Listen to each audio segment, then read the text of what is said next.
प्रधानमंत्री नरेंद्र मोदी ने आज 18 राज्यों के 46 जिलाधिकारियों के साथ वीडियो कॉन्फ्रेंसिंग के जरिए बैठक की।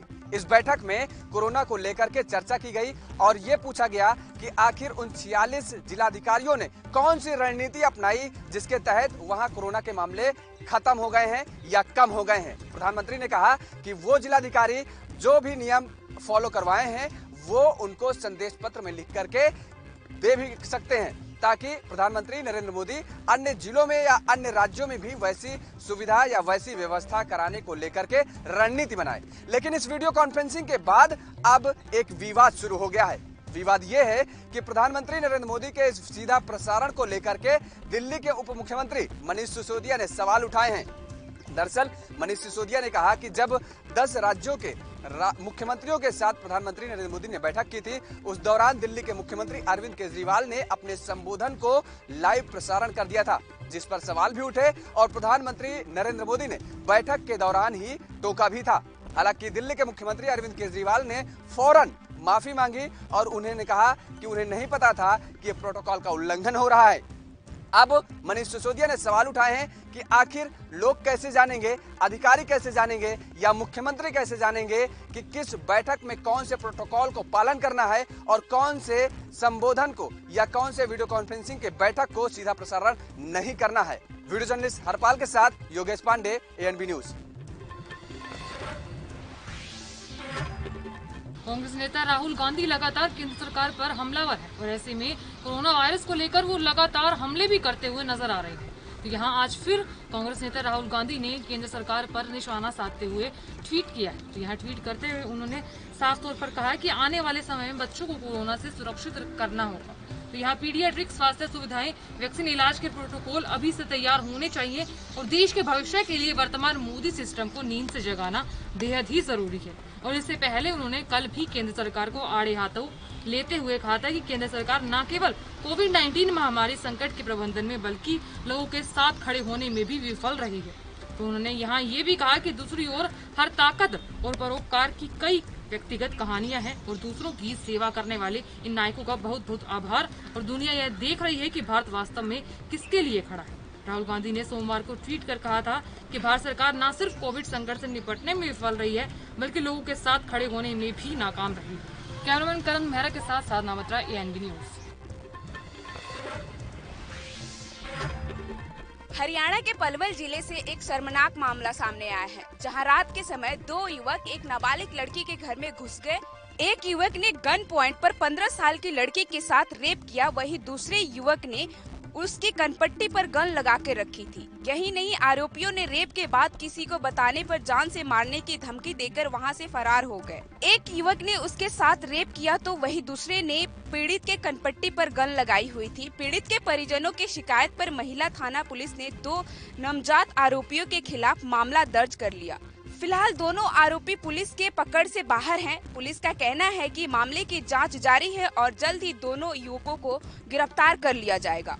लेकिन अब देखना ये होगा कि पुलिस इस नाबालिग लड़की को कब तक न्याय दिलाती है। कैमरामैन हरपाल के साथ ममता शर्मा, ANB न्यूज। केरल में कोविड नियंत्रण को लेकर चर्चा में रही स्वास्थ्य मंत्री के शैलजा को नए कैबिनेट विस्तार में जगह नहीं मिली है। इतना ही नहीं, केरल में किसी भी पुराने मंत्री को कैबिनेट विस्तार में जगह नहीं मिली। सिर्फ मुख्यमंत्री पिनराई विजयन ही पुराने चेहरे के तौर पर अपना कार्यभार जारी रखेंगे। हालांकि पार्टी के इस फैसले के बाद कई राजनीतिक सवाल खड़े हो रहे हैं, लेकिन पार्टी ने साफ कर दिया है कि नए चेहरों को मौका देने के लिए ये फैसला लिया गया है। CPIM राज्य समिति ने पिनराई विजयन को संसदीय दल का नेता और मुख्यमंत्री नियुक्त किया है। बता दें कि केरल में कोविड नियंत्रण को लेकर स्वास्थ्य मंत्री के शैलजा ने बेहतरीन प्रदर्शन किया था। इनकी चर्चा देश के दूसरे राज्यों में भी काफी हुई थी। इससे पहले उन्होंने केरल में आए निपाह वायरस से निपटने के लिए भी बेहतरीन काम किया था। के शैलजा ने कोरोना संक्रमण के दौरान ट्रेसिंग, आइसोलेशन और कंटेनमेंट जोन बनाने पर भी खासा जोर दिया था, जिसकी हर जगह तारीफ भी हुई थी।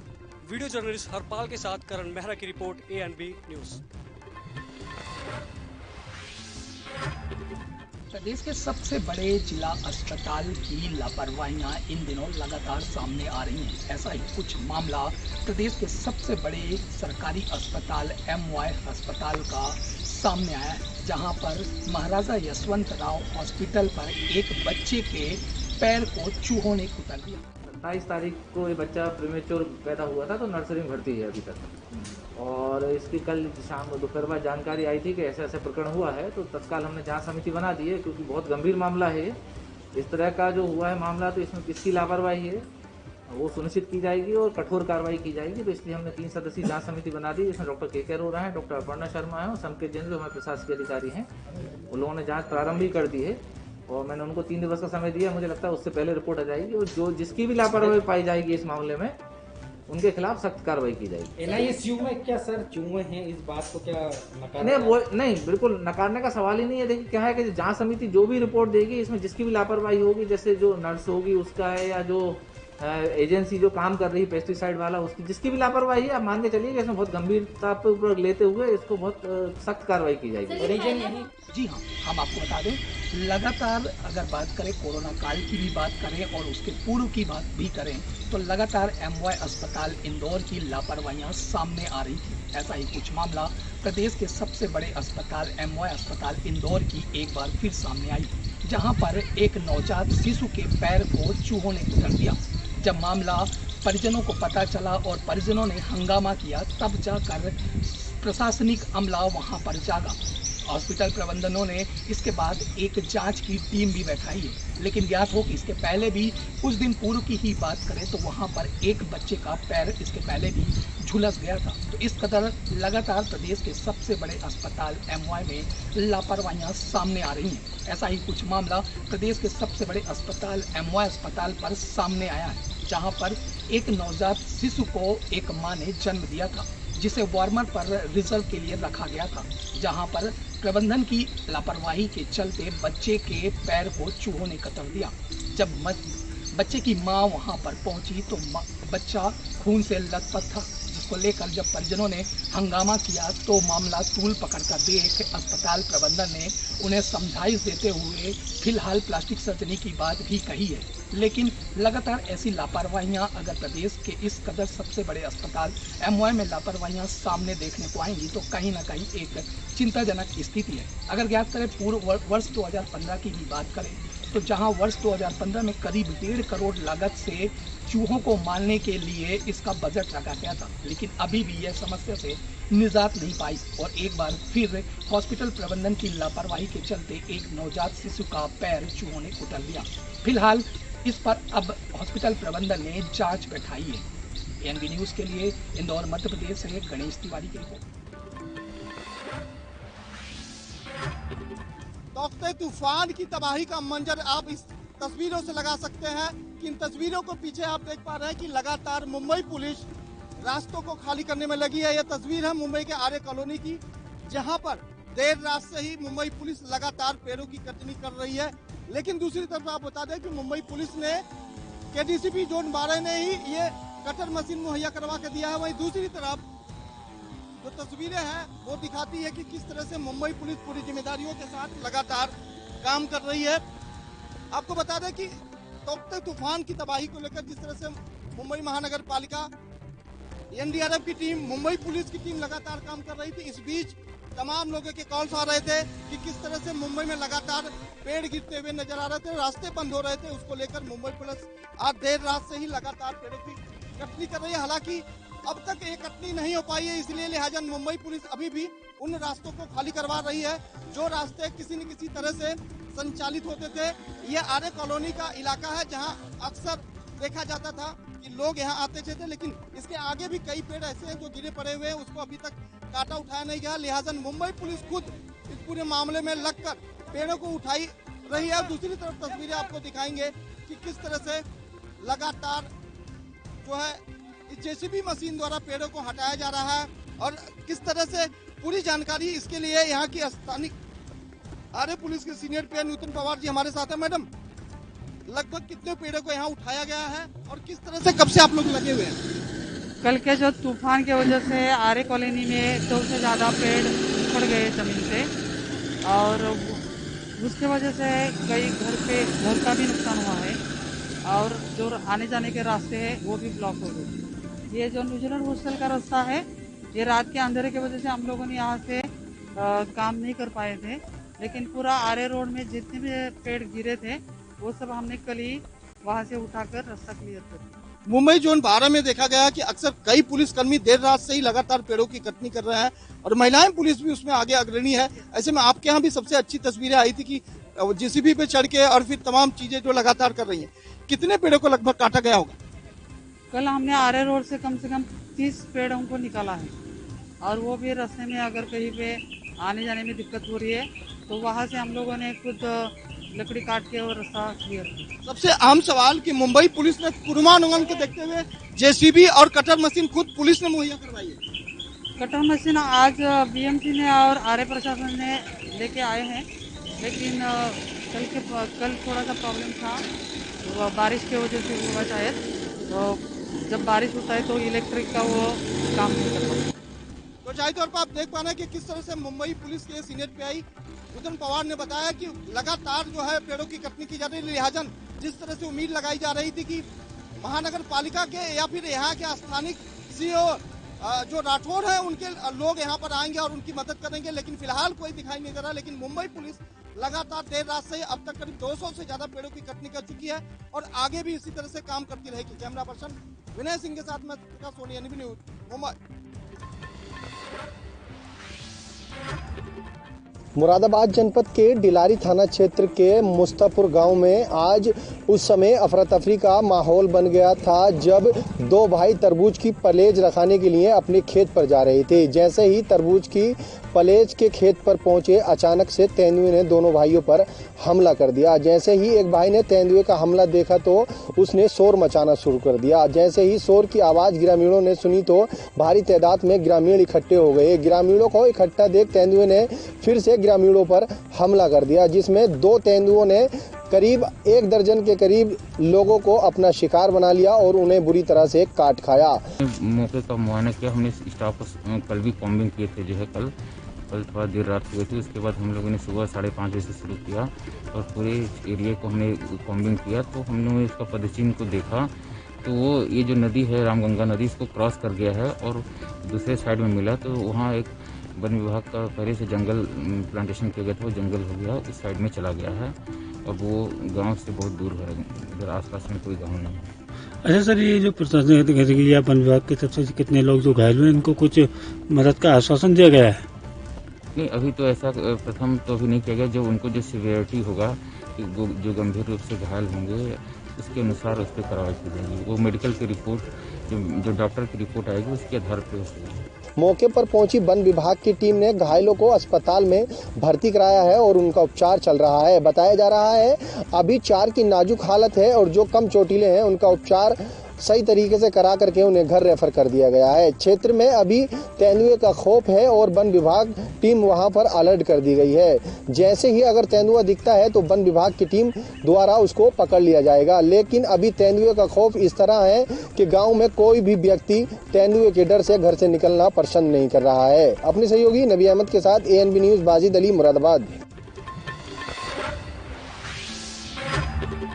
प्रदेश के रीवा जिले में बढ़ते कोरोना संक्रमण की चेन तोड़ने के लिए पूरे जिले में 31 मई तक के लिए संपूर्ण लॉकडाउन लागू किया गया है। लॉकडाउन में सिर्फ आवश्यक सेवाओं के लिए ही छूट दी गई है। तो वो बावजूद इसके कुछ ऐसे प्रशासनिक कर्मचारी हैं जो कि कोविड-19 के नियमों की खुलेआम धज्जियां उड़ा रहे हैं और कोरोना महामारी को निमंत्रण देने का कार्य कर रहे हैं। जी हां, आपको बता दें कि रीवा जिले के हनुमाना तहसील अंतर्गत उचित मूल्य राशन की दुकान पांथी मिसिरान में सहायक प्रबंधक के द्वारा खुलेआम कोविड-19 के नियमों की धज्जियां उड़ाई जा रही है और कोरोना महामारी को आमंत्रण दिया जा रहा है। आपको बता दें कि सहायक समिति प्रबंधक के द्वारा मध्य प्रदेश शासन के द्वारा जो अभी 2 महीने का खाद्यान्न वितरण करने के लिए दिया गया है, वह वितरण कार्य शुरू किया गया है। लेकिन एक छोटे से रूम में वह कार्य शुरू है, वहीं उस रूम में सैकड़ों से अधिक की संख्या में वह भीड़ इकट्ठा किए हुए थे। हालांकि प्रशासनिक कर्मचारी की यह लापरवाही साफ तौर पर महामारी को आमंत्रण देने का कार्य कर रही है। इससे गांव-गांव और घर-घर तक के लोग अछूते नहीं बचेंगे, क्योंकि राशन की दुकान पे सभी लोग राशन लेने के लिए आते हैं और ज्यादातर वहां पर भीड़ भी दिखाई दे रही है। प्रशासनिक कर्मचारियों की यह लापरवाही ग्रामीणों पर भारी पड़ती हुई नजर आ रही है। एएनबी न्यूज के साथ संवाददाता विजय त्रिपाठी, रीवा।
एएनबी न्यूज ने ठाना है, कोरोना को हराना है।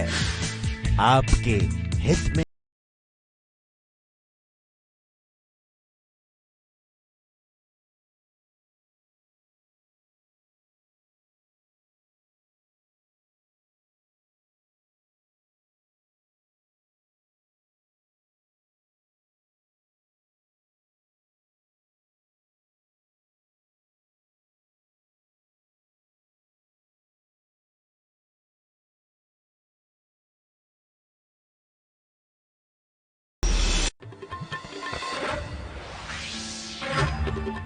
तरफ कोरोना संक्रमण को हराने के लिए सरकार द्वारा वैक्सीनेशन का काम तेजी से चलाया जा रहा है।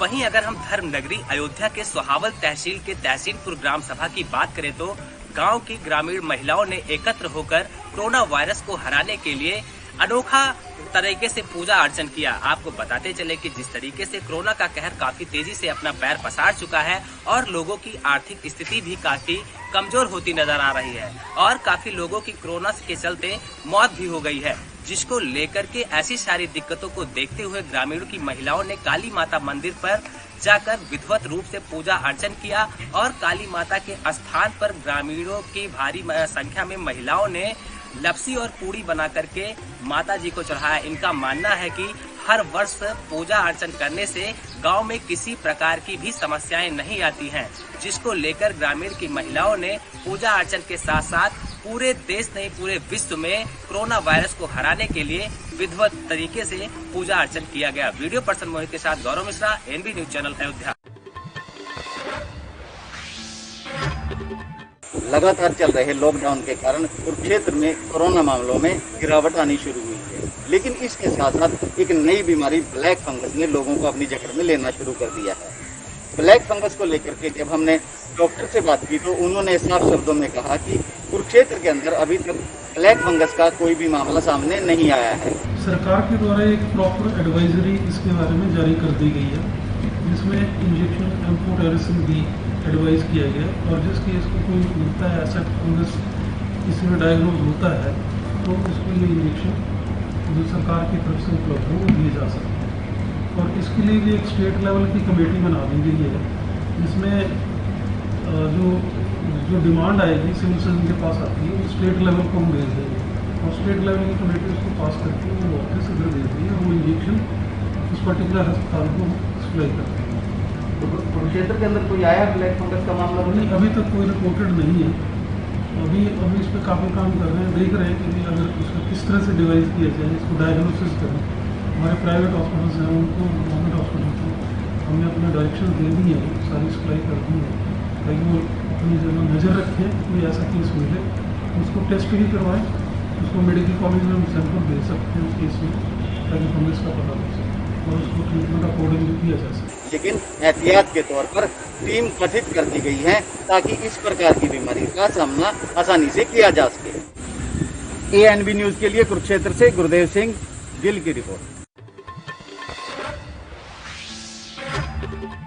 आपको बता दें कि कोरोना महामारी की तीसरी लहर का खतरा नजदीक आता जा रहा है, तो वहीं उत्तर प्रदेश के मुख्यमंत्री योगी आदित्यनाथ जनपदों का भ्रमण करके कोरोना की स्थिति के बारे में अधिकारियों से जानकारी ले रहे हैं। तो वहीं दूसरी ओर जनपद जालौन के मुख्यालय औरई के सदर विधायक गौरीशंकर वर्मा लगातार कोरोना संक्रमित मरीजों का हालचाल लेकर उनको सुविधाएं उपलब्ध करा रहे हैं। तो वहीं सदर विधायक गौरीशंकर वर्मा ने औरई के राजकीय मेडिकल कॉलेज का निरीक्षण किया और वहां पर मरीजों के लिए बनाए गए रैन बसेरों में जाकर लगातार 17वें दिन पानी की बोतल, बिस्कुट आदि जूस, फलों का वितरण किया। वहीं सदर विधायक गौरीशंकर वर्मा ने बताया कि कोविड पेशेंटों का वहां पर जाकर हालचाल पूछा। आज मेरा मन था कि मैं L1 और L2 में अंदर जाके पेशेंटों से, जो पॉजिटिव पेशेंटों से मिलूँ, तो इसलिए मैं दोनों जगह जाकर मरीजों से मिलने का काम किया और उनसे पूछा कि आपको कोई समस्या है, क्या दिक्कत है, क्या व्यवस्थाएँ हैं, कोई कमी तो नहीं है। ये सारी जानकारी मैंने वहाँ के मरीजों से दी, जिसमें कि जनपद जालौन के पूर्व सांसद आदरणीय राम सेवक भाटिया वहाँ थे, लक्ष्मीराम चौधरी के पुत्र राजीव चौधरी वहाँ उपस्थित थे। कई ऐसे 40-50 मरीजों से मैं स्वयं मिला हूँ।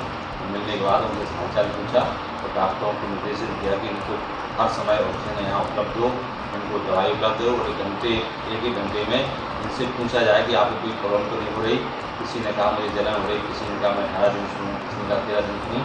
तो इसी तरह मुझे लगा कि अब पेशेंटों की संख्या भी कम थी और कोरोना में से हम लोग लड़ रहे थे। वहीं डॉक्टरों को निर्देश दिए कि कोविड पेशेंटों का अच्छी तरीके से ख्याल रखा जाए, वहीं अच्छी तरीके से देखभाल करके उनको ठीक करके घर पहुंचाया जाए। ANB न्यूज मयंगराजपुर जालौन।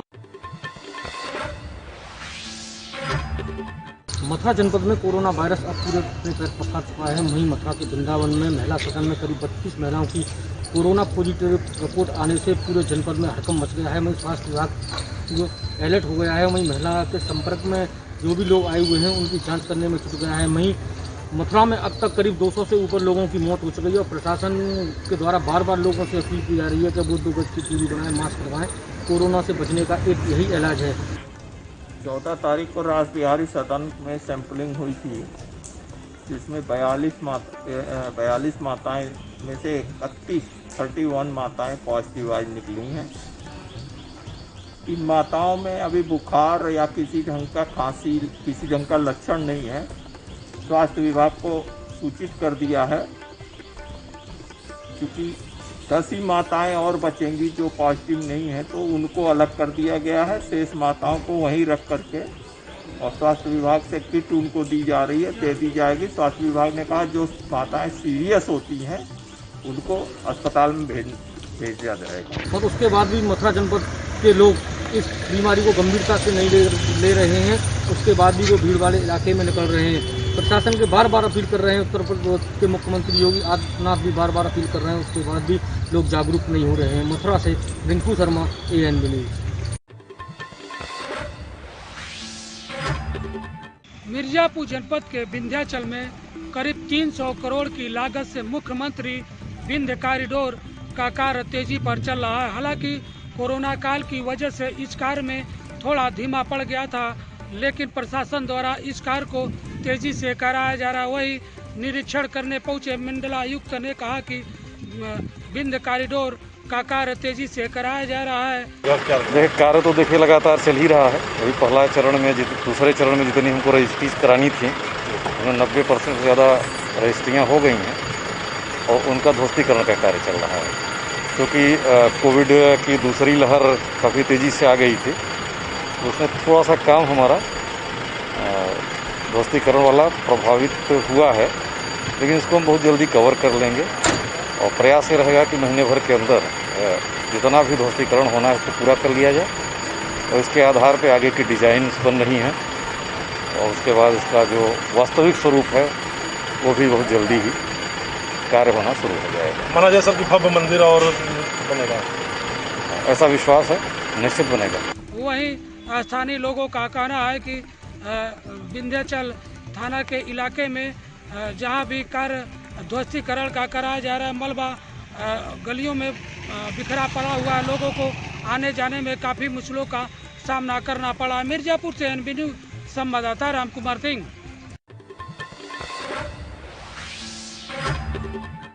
सप्ताह भर पहले कोविड-19 से लेके आम बुखार तक के मरीजों में अफरा तफरी का माहौल बना हुआ था। अस्पतालों में मरीजों की बाढ़ सी आ गई थी।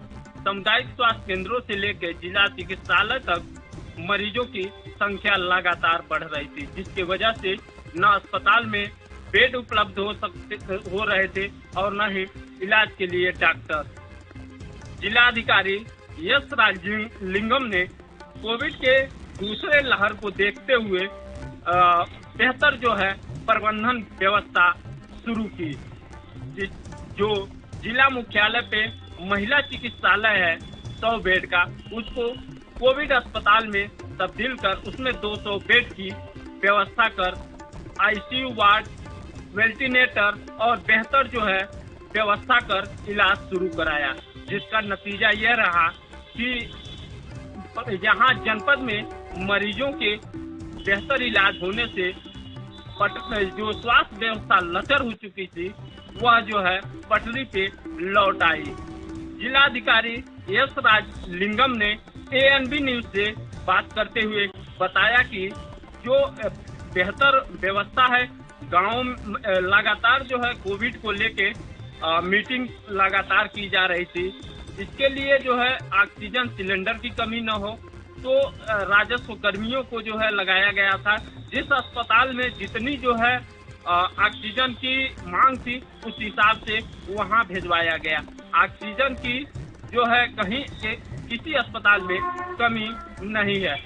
सुनने को मिला जैसे एडमिशन करने के लिए और पेशेंट के बारे में जानकारी लेने के लिए और ऑक्सीजन जो है जो समय समय पर जो बदलने को लेके जिस कुछ बिंदुओं को लेके समस्याएं आई थी, तो हमने पहले इसकी अलग अलग व्यवस्था करा दी। पहले तो मैन पावर बहुत कम था, मैन पावर पर्याप्त संख्या में बढ़ा दिया गया। तो वार्ड बॉय है, हाउसकीपिंग के लिए है, एक स्टाफ नर्स है, तो और डॉक्टर, तो सभी तो मैन पावर है उसको बढ़ा के वहाँ पे व्यवस्था को ठीक कराया गया। इसके अलावा जो अंदर जो गतिविधियाँ हैं, डॉक्टर चेक करने जाते हैं, नहीं जाते हैं, चादर बदला जा रहा है, नहीं बदला जा रहा, पीने के लिए पानी मिलता है, नहीं मिलता है, इस बिंदु पे निगाह रखने के लिए सीसीटीवी हर फ्लोर पे और जो उनके उसके जो डॉक्टर्स के रूम तक हमने सीसीटीवी लगा। वहीं इस जिलाधिकारी के बेहतर प्रबंधन की चारों तरफ प्रशंसा हो रही है। बेहतर प्रबंधन का ही नतीजा है कि कोविड-19 के मरीजों में लगातार कमी देखने को मिल रही है और आंकड़े जो है लगातार कम हो रहे हैं। तो वहीं आम बुखार से पीड़ित मरीज भी काफी कम हो गए हैं। जिलाधिकारी के इस कदम ने जो स्वास्थ्य व्यवस्था लचर हो चुकी थी वह पटरी पे आ चुकी है। कैमरामैन ईश्वर चंद के साथ गोविंद पटेल, एएनबी न्यूज, कुशीनगर।